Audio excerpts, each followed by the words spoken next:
Magandang araw, Commander. Ako po si Jason.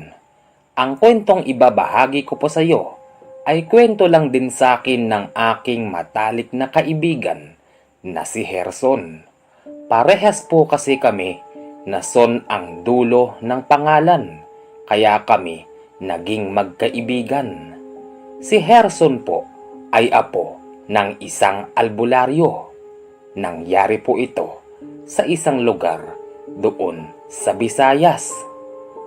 Nangyari daw ito taon ng 2001. Isang umaga, unang araw sa eskwelahan ng kaibigan kong si Herson, nang dahil nga sa bagong lipat lang sila dito, wala siyang kilala na kahit isa sa mga magiging kaklase niya.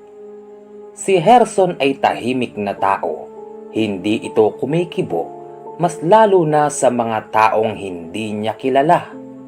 Habang sila ay nasa klase, narinig niya yung mga kasama nilang nagsisigawan at tila ba meron silang pinagkukumpul-kumpulan. Tinignan ni Herson kung ano ba ang nangyayari. Dito niya nakita na merong isang batang katulad niya na binubuli ng mga kaklase niya. Ang itsura kasi ng binubuli nila, malaking tao, maitim, tapos kulot-kulot ang buhok. Ang sabi ng isang bumubuli sa kanila, "Kapangit mo naman! Taga saan ka ba? Tignan nyo, oh. Ang laki ng ilong! Ang laki ng butas ng ilong!" Nakakagago daw ang tawa ng mga ito habang yung binubuli nila, tahimik lang ito at hindi kumikibo. Si Herson at yung lalaking ito naging magkaibigan nang dahil sa parehas pala silang bago sa lugar na yun, naging magkaibigan sila. Kaya ang nangyayari, nagiging tampulan sila ng mga taong nangbubuli sa eskwelahan nila. Ang lalaki na yun, tawagin mo na lang sa pangalan na JR. Isang umaga, habang ang kaibigan kong si Herson at si JR nakaupo sila malapit sa kantin, lumapit daw sa kanila yung mga nambubuli na mga kaklase nila. Ang sabi daw nito kay JR, "Hoy! Bakit ka nakikipagkaibigan sa bago naming kaklase? Kapangit-pangit mo eh. Herson ang pangalan mo, di ba?" "Oo, Herson ang pangalan ko. Bakit? Bakit nakikipagkaibigan ka rito? Hindi naman ganyan kapangit yung itsura mo ah. Nakikipagkaibigan ka dyan, hindi ka dyan bagay. Dapat sa amin ka sasama." "Wala naman kasi sa itsura yung pagiging magkaibigan. Umalis na nga kayo. Nananahimik kaming dalawa ng kaibigan ko si JR eh." Basta, pangit yan. Nakakadiri!" Wika pa ng isa habang binubuli itong si JR. Hindi naman pala kibo si JR dahil tila ba napakahaba ng pasensya nito at parang baliwala lang sa kanya yung mga sinasabi ng mga kaklase nila. Basta ang ginagawa lang daw nito sa tuwing nakakatikim siya ng bully, tinitignan niya lang ng masama yung mga kaklase niya. Animoy tinatandaan niya ang pagmumukha ng mga ito at papasok din siguro sa isip niya na isang araw ay maghihiganti siya sa pangbubuli ng mga ito. Dagdag pa sa kwento ng kaibigan kong si Herson, inanyayahan daw niya si JR na pumunta sa bahay ng kanyang lolo nung naroroon na raw sila. Ang sabi daw nitong si JR, ayaw daw niyang pumasok sa loob ng bahay ng lolo niya. Nahihiya daw kasi ito at tila ba meron itong pinagtatakpan sa kanyang pagkatao. "Lolo! Lolo!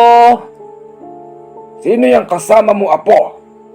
Bakit may kasama kang anak ng aswang?" "Po? Anong anak po ng aswang? Lolo, siya po si JR, bago ko pong kaibigan." "Halika rito, JR. Pumasok ka. Ang sagot daw ni JR ay ayaw niya.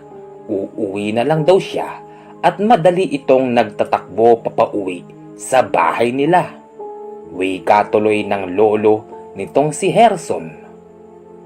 Herson, ayokong nakikipagkaibigan ka doon. Anak ng aswang yun eh. Ikaw, apo ka ng albularyo. Hindi naman kumibo si Herson nung mga oras na ito. Tapos meron daw ibinigay yung lolo niya sa kanya. Isinabit ito sa kanyang leeg at yung ibinigay na yun ay ipinasok sa loob ng damit. Sabi pa ng lolo niya na yung binigay sa kanya na medalyon ay huwag na ipapahawak kahit kanino, lalong-lalo na doon sa JR na yun. Kinabukasan, Commander, pagpasok ng kaibigan kong si Herson, nakita niya ang kaibigan niyang si JR. Madali niya itong nilapitan upang humingi ng tawad sa mga sinabi ng lolo niya. Nung oras na ito ay hindi pa kasi naniniwala itong kaibigan kong si Herson na itong si JR ay anak ng aswang. JR, pasensya ka na sa lolo ko hindi ko naman akalain na gano'n ang sasabihin nun. Albularyo kasi yun eh. Ayos lang. Talagang gano'n ang mga lolo. Masyado silang mga sensitive pagdating sa mga katulad nating mga bata. Sagot ni JR. Ang sabi pa naman ng aking kaibigan na si Herson. Basta pasyensya ka na dun Ano, lalayuan mo na ba ako? Hindi. Bakit naman kita lalayuan? Magkaibigan pa rin kaya tayo. Ayun! Buti naman!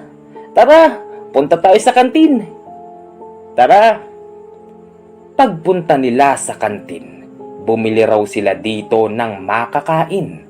Sa hindi inaasahang pagkakataon, pagharap daw ng aking kaibigan na si Herson dito kay JR, bigla silang nagkabanggaan at nung mabangga niya ang kaibigan kong si Herson, bigla na lang daw itong sumigaw ng malakas. Oh! Bakit JR? Bakit? Wala. Kasi ang init ng mami eh. Ang sabi daw nito, nainitan daw siya sa mami. Nang dahil sa nagkabanggaan nga silang dalawa, tumapon kasi sa dibdib ni JR yung mainit na mami na hawak ni Herson. Habang sila ay kumakain ng mami, muling lumapit yung mga kaibigan nilang bully. Pero sa pagkakataon na ito, mukhang plano na nilang saktan itong si JR. Paglapit daw ng isang lalaking estudyante, ang wika nito kay JR. Hoy! Hoy! Tumingin ka nga sa akin? Alam mo, sa totoo lang busit na busit ako sa pagmumukha mo. Ang ginawa daw ng lalaking yun, may hawak daw itong tsinelas at agad na sinampal itong si JR. Hindi nakakibo ang kaibigan kong si Herson dahil biglang kumibo na sa unang pagkakataon itong si JR. Ang sabi daw nito sa mga kaklase niyang bully, mamayang gabi, mamamatay kayong lahat. Hindi nagustuhan ng kaibigan kong si Herson ang sinasabi ni JR nang dahil doon ay sinaway niya ito. Pero nagalit daw si JR at ang wika nito sa kaibigan kong si Herson, huwag na daw siyang makialam dahil ultimong siya, baka raw madamay at wala raw siyang pakialam kahit albularyo ang lolo ni Herson. Huwag ka nang makialam, Herson. Hayaan mo na lang ako. Masyado na sila eh. Araw-araw na lang nila ako binubuli. Umiiyak daw itong si JR dahil tila ba hindi nito matanggap nang dahil sa pangit niyang itsura ay binubuli siya ng mga kaklase nila. Bukod kasi sa bago lang itong estudyante doon, kung titignan mo ay talaga namang kapintas-pintas ang itsura nito. Pinagkakamalan ngang anak ito ng aswang nang dahil na rin sa korte ng kanyang pagmumuka. Maging yung teacher kasi nila ay sinasabihan itong si JR na magpalipat na ng eskwelahan. Hindi raw kasi gusto ng teacher nila ang hugis ng pagmumuka nito. Ang sabi naman nun ng kaibigan kong si Herson na bakit pati yung teacher ay nakikialam sa away ng mga bata. Imbis na mamagitan ito ay talagang kinukonsinti pa niya yung mga batang nang bubuli dito kay JR. Kinagabihan, ang aking kaibigan na si Herson, doon ito natulog sa bahay ng kanyang lolo. Bandang alas 11 raw ng gabi, biglang bumangon yung lolo niya at tumingin sa labas. Makalipas ang 5 minuto, pumasok daw ito sa loob ng kwarto ni Herson at ginigising siya. Herson, apo, halika't bumangon ka, may ipapakita ako sa'yo. Ano po yung lolo? Nakatulog na po ako lolo eh. Alam ko, apo, pasensya ka na, pero kailangan mong makita ito. Madaling bumangon ang kaibigan kong si Herson. Pagbangon niya ay isinama siya ng lolo niya doon sa pintuan. Nung naroroon na sila ay may itinuturo yung lolo niya doon sa parteng madilim. Apo, nakikita mo ba ang nakatayo na yon? Asan po dyan lolo? Hindi ko po makita. Oo nga pala, kahit apo ka nga pala ng albularyo, ay hindi pa kita nasasalinan ng kaunting kaalaman. Ang ginawa daw ng lolo niya, meron itong inusal. Matapos nun ay pinahiran nito yung mata ng aking kaibigan na si Herson. Matapos nitong pahiran yung mata niya, kitang-kita raw nitong kaibigan ko na merong isang bata na naroroon sa dilim. Bakas sa itsura ng bata na yun, yung lungkot na tila ba iniwanan ng panahon. Nakita rin ni Herson na ang itsura nito, siya yung kaibigan niyang si JR. Lolo, yung kaibigan ko po yun. Alam ko. Alam mo ba kung bakit siya naririto? Bakit po kaya lolo? Saka, madilim po dun eh. Pupuntahan ko lang po. Hindi! Huwag mong pupuntahan! Herson! Herson! Sigaw ng lolo ng aking kaibigan. Nang dahil sa mabilis tumakbo noon si Herson, hindi siya nagawang pigilan ng kanyang lolo. Nung malapitan ni Herson yung batang nakatayo doon, dito niya mas lalong nakilala na totoo ngang si JR ang nakatayo dito. JR! Gabi na. Anong ginagawa mo rito? Uwi ka na. Baka mamaya ay makakita ka pa ng multo. Nung sabihin daw ito ni Herson, imbis na matakot ay natawa pa daw ito. At ang wika niya kay Herson, multo? Hindi totoo multo. Ano ka ba naman, Herson? Kaya ako napunta rito dahil sasabihin ko sana sa'yo na hindi na ako papasok mula bukas. Bakit naman? Ayoko na eh. Hindi ko na kaya. Yun lang. Aalis na ako. Paalam kaibigan. Matapos sabihin iyon ni JR, gulat na gulat si Herson dahil bigla raw itong tumakbo ng mabilis papalayo sa kanilang kinatatayuan. Kinabukasan, pagpasok ni Herson ay hinahanap niya ang kanyang kaibigan. Kaya lang ay hindi niya na ito nakita. Pinagtatakahan din ni Herson na yung mga kaklase nilang bully ay hindi na rin pumasok. Nang dahil doon ay naitanong ni Herson sa kanilang teacher kung bakit ba hindi na pumasok itong si JR maging yung mga batang bully. Sir, good morning po. Itatanong ko lang po sana kung bakit po kaya hindi pumasok si JR at saka po yung mga nambubuli sa kanya. Ang sagot naman daw nung teacher, bakit mo sila hinahanap? Huwag mong hanapin ng wala. O siya, bumalik ka na lang sa upuan mo at mamaya may isusulat kayo. Naintindihan mo, Harrison? Galit na sabi ng teacher ng aking kaibigan.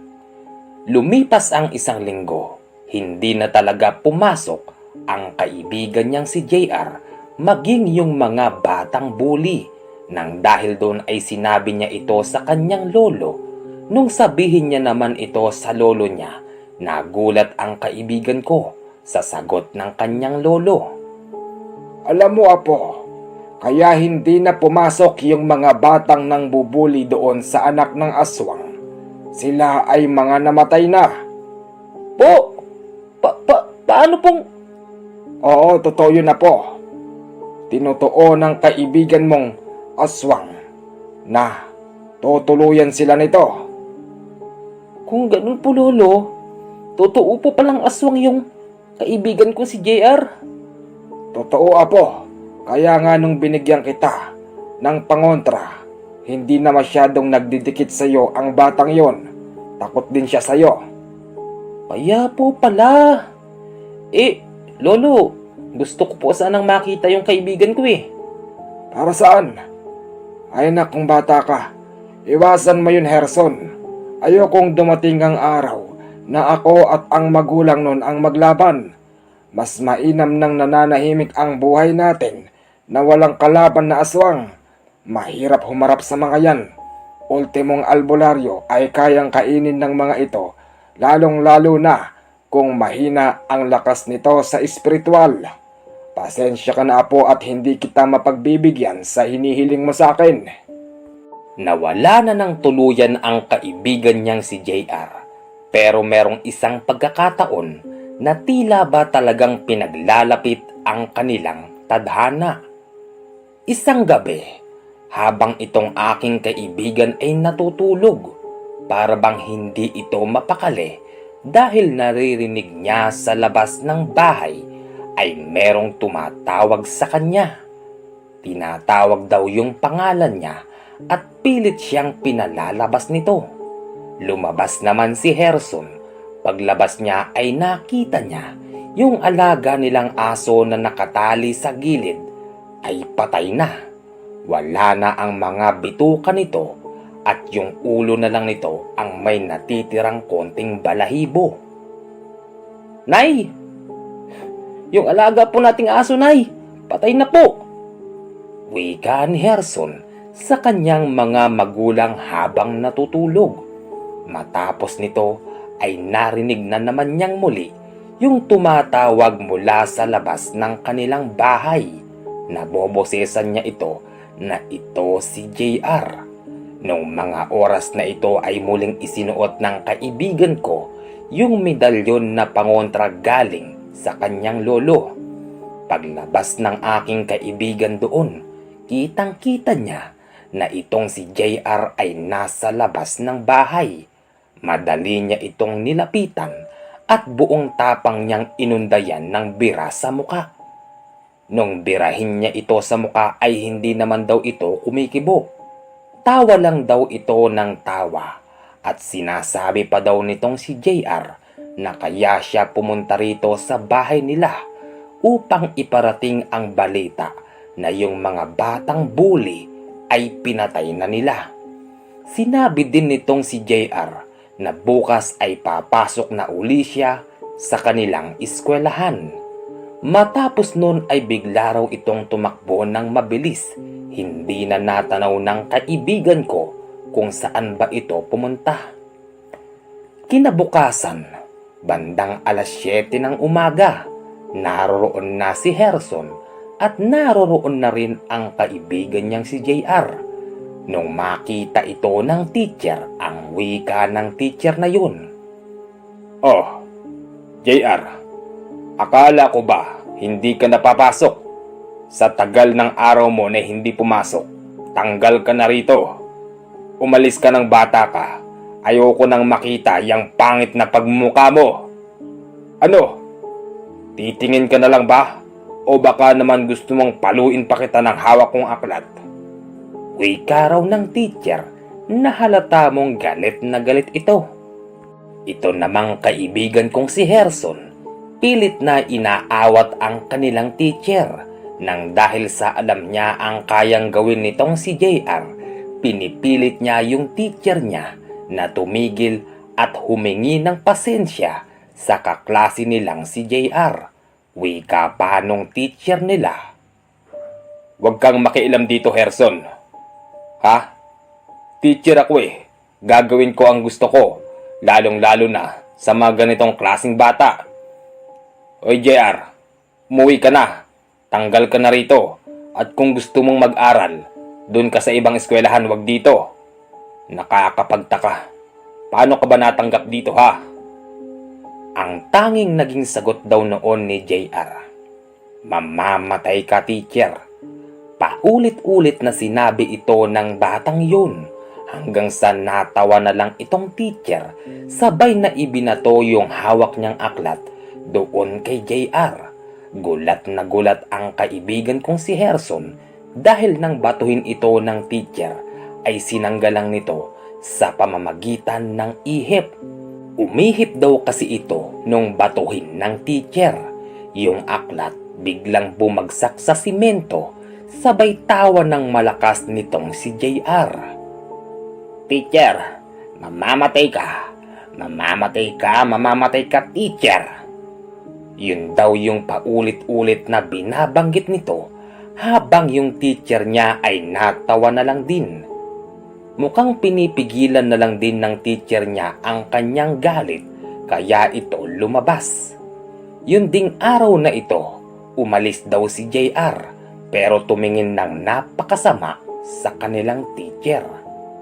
Nung gabing yun, sinabi agad ng kaibigan kong si Herson na nagbabanta itong si JR sa kanilang teacher, kaya ang naging plano ng lolo niya ay pupuntahan daw yung bahay ng kanilang teacher upang mapigilan yung binabanta ng kaibigan niyang si JR.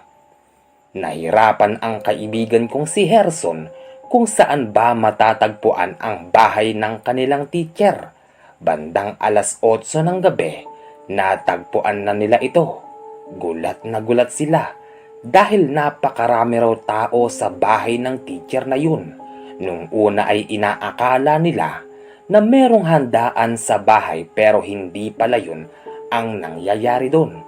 Dahil nung malapit na sila, naririnig nila yung malakas na iyakan na nagmumula sa lalaki at babae, maging sa bata at matanda.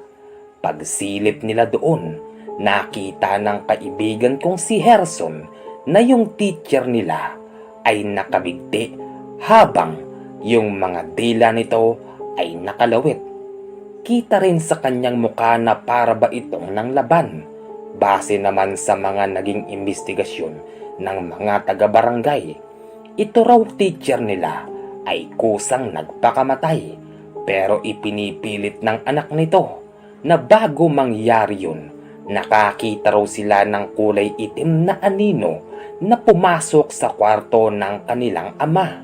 Ang sabi pa ng asawa nung teacher, bago daw mangyari yun, yung ama nila ay sobrang init ng ulo. Nung pumasok daw ito sa kwarto, sumigaw lang daw ito ng malakas. Matapos nun ay nakita na nilang nakabigti ito doon sa kisame. Sobrang bilis ng pangyayari. Halos hindi matanggap ng pamilya nito ang sinapit ng teacher na yun. Ang sabi naman ng lolo ng aking kaibigan, "Alam nyo, hindi ko kayo pipilitin.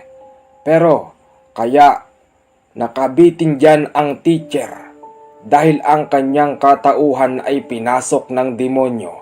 Inutusan ito na gawin yan." Lumalabas tuloy na baliw itong lolo ng kaibigan ko dahil pinagtatawanan siya ng mga tao doon. Siyempre, dahil sa ayaw pa nilang humaba ang usapan, nagkusa na lang daw silang umalis. Pag-uwi nila sa bahay, ang sabi ng kaibigan kong si Herson sa lolo niya, "Lolo, paano po ba natin pipigilan yun? Hindi po yata tama yung ginagawa ni JR." Talagang hindi tama yun, Apo. Pero hindi tayo ang tamang tao na pumigil sa kanila. Wala tayong sapat na kakayahan para gawin yun. Pero kahit na lolo, ako po kasi ang nakakasaksi sa mga sinasabi niya. Nagkakatotoo naman po eh. Para tuloy nakukonsensya ako lolo na parang kasalanan ko tuloy dahil hindi ko napigilan yung pagkamatay ng mga binabantaan niya. Ay nako, gusto mo yatang maging superhero, Apo ah. Bata ka pa talaga. Huwag mong isipin yung mga bagay na yan, Apo. Bata ka pa at marami kang mararating sa buhay.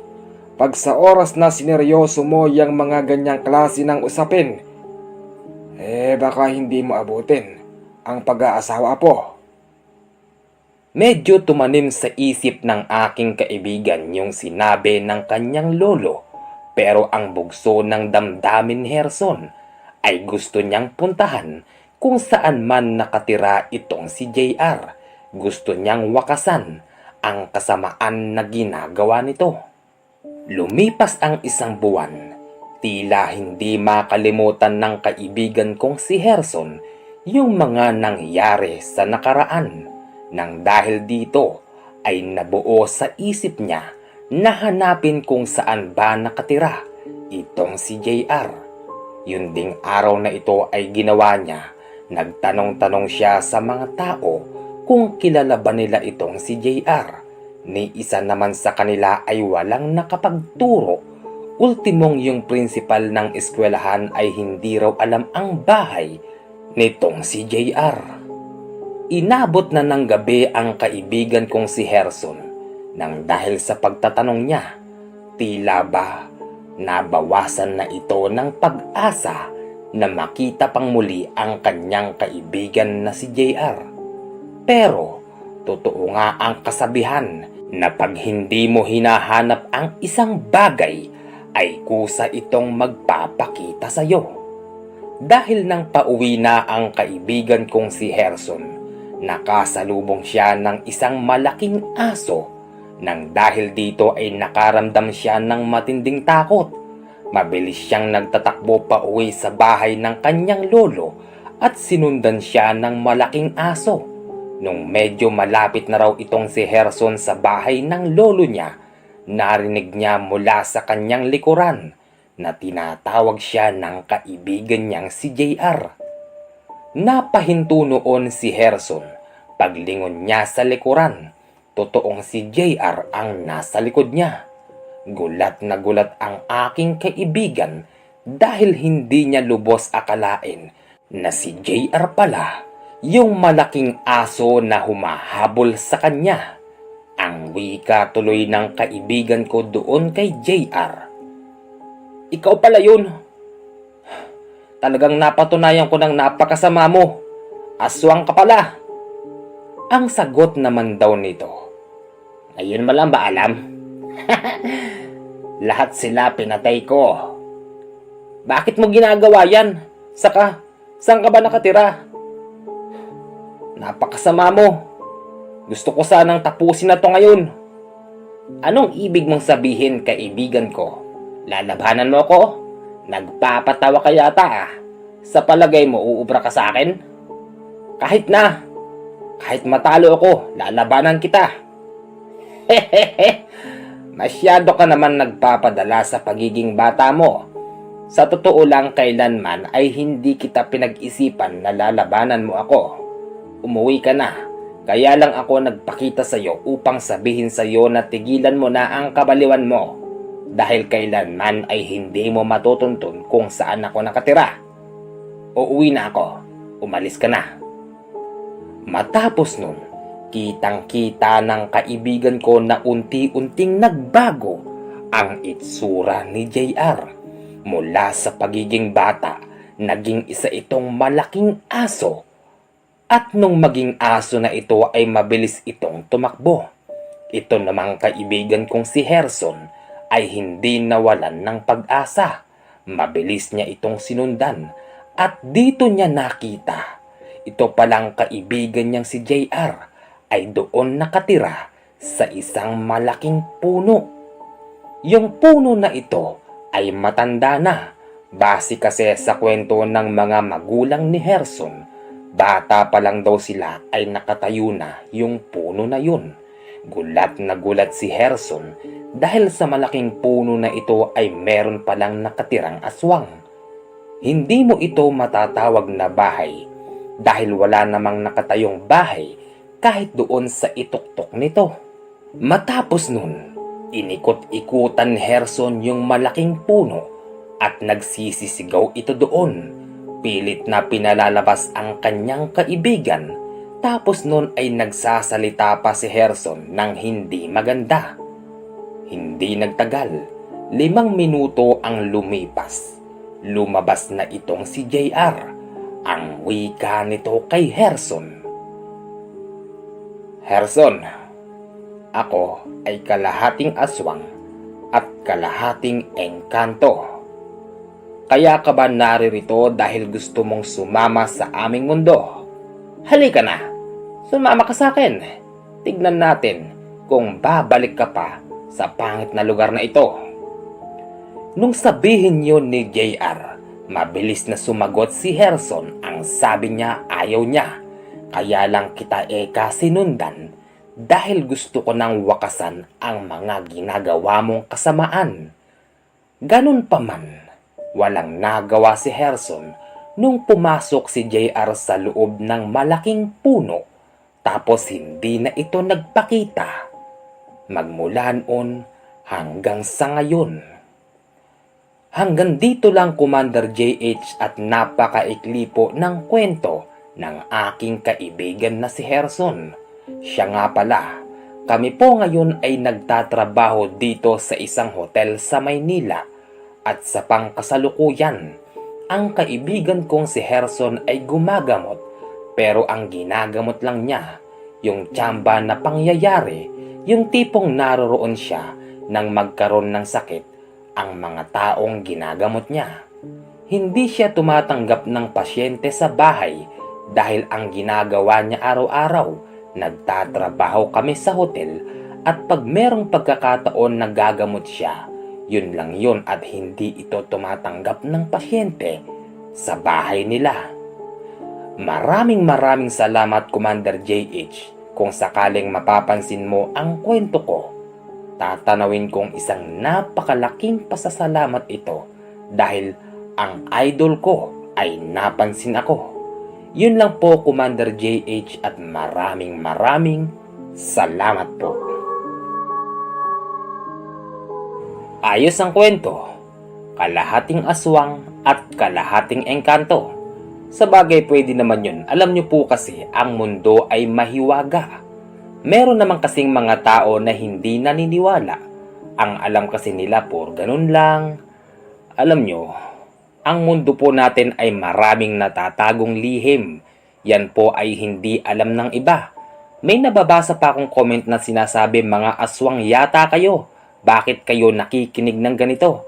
Alam mo ate kung sino ka man, okay? Ang payo ko sa'yo, dapat ay alam mo rin kahit paano yung mga naitatagong lihim ng mundo. Kasi ang nabubuhay sa mundo natin ay hindi lang tao. Marami po tayo rito. Pasalamat ka na nga lang ate dahil merong mga ganitong channel na nagbubunyag ng mga natatagong lihim ng kadiliman. But anyway, maraming salamat po sa ating sender na si Kuya Jason dahil naibahagi niya ang kwento ng kaibigan niyang si Gerson. Kuya Gerson, saludo ako sa iyo dahil kahit sabihin gumagamot ka lang na dala ng pagkakataon, malaking tulong po yan dahil kapwa po natin tao ang napapagaling mo. Yun lang po at maraming salamat po. Sa mga nagpapabati po, sa susunod na video ko na lang po kayo babatiin. Huwag po sanang sasakit po ang loob nyo. Dahil ang kwento na ito ay kinukulit po ako ni Jason na i-ere ko na daw sa aking channel. Yun lang po at maraming salamat po sa inyo.